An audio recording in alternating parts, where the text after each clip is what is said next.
My name is Anna Teresa. I'm 28. I almost said the wrong number. 28. I live in Monroe, Washington currently. I was born in Norway. I wasn't necessarily raised there. I was raised in a very European household, but I was raised in Kenmore, a little bit in Bellingham, and Monroe. But I didn't have like a rough childhood. I didn't have any kind of, horrible parents or anything like that. I had fighting in the home, what parents don't argue and fight, But otherwise, I had a good childhood. I got bullied in school a little bit, but I never let it bother me.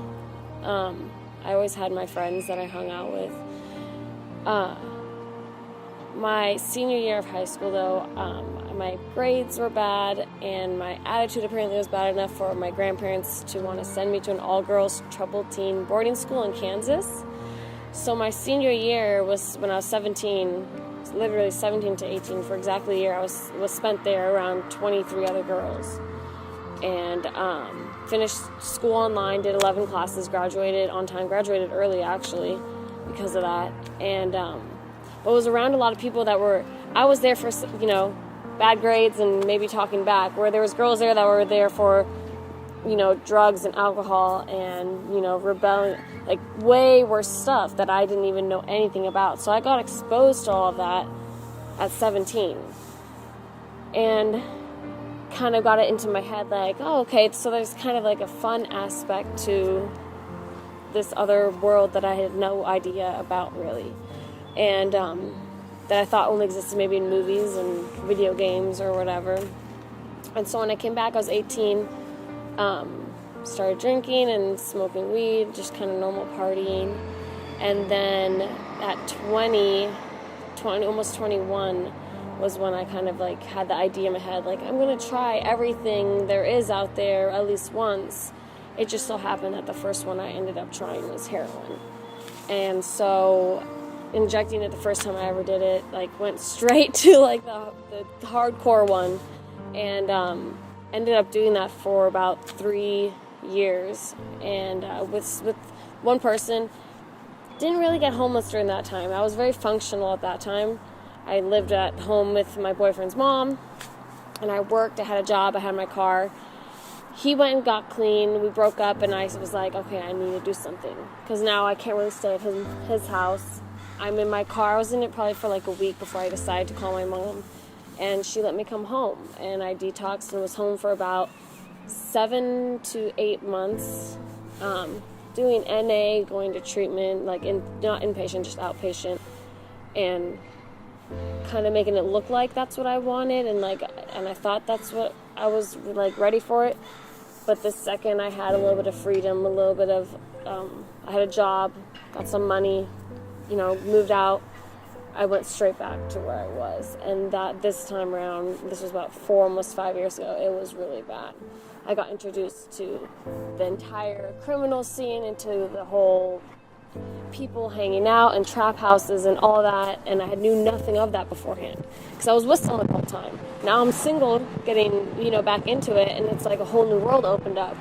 Well, when you're new and you're kind of naive, it looks really exciting and enticing, and you fall into it really fast, but things fall apart just as quickly. I think it wasn't even 2 months before I was living in my car, lost my job, family wasn't talking to me, and was just, strung out, already getting sick, and it was really rough. Stayed in tents, my tent, other people's tents, but I was someone where I was constantly moving. I didn't like to get too comfortable on the spot because it wasn't comfortable. I knew about shelters, but I was too scared to go to them, and half the time I didn't have ID, and you need ID at times to get into them, so that was really rough. I talked about treatment for so long. I went to endless detoxes, which are week-long. They get you clean, and then you can either choose to go to treatment or you can choose not to, and many times in jail, but none of them were the right time. I wasn't ready yet until I finally decided. I was like, no, I'm actually going to do this, and I contacted my family, and they were like, okay, if you're serious, we'll help you. So they put me and my boyfriend up in a hotel for the time being, because it takes so long sometimes to get a treatment. Sundown, I mean, we had to call for a month and a half every day before they finally had a bed for us available. And or it was every day at first, and then it's a certain day during the week you call. And they're only allotted to give a certain amount of beds per week or per day for a state. And ended up not going, well, I went to Sundown for my detox, but I ended up going to a different inpatient up in Lacey, Washington, called Royal Life Centers, which is a little bit of a different program than Sundown.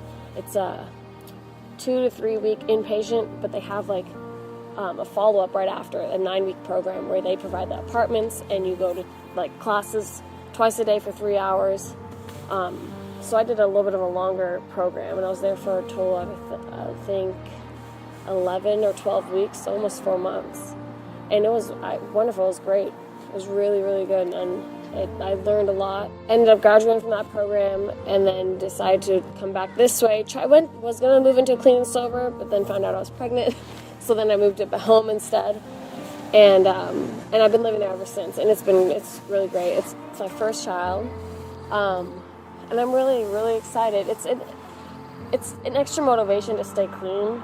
Not that I need it anymore, but it helps. You know, any motivation helps. And I do NA, and I am in a relapse prevention group that is once a week, and I'm working through a workbook. You know.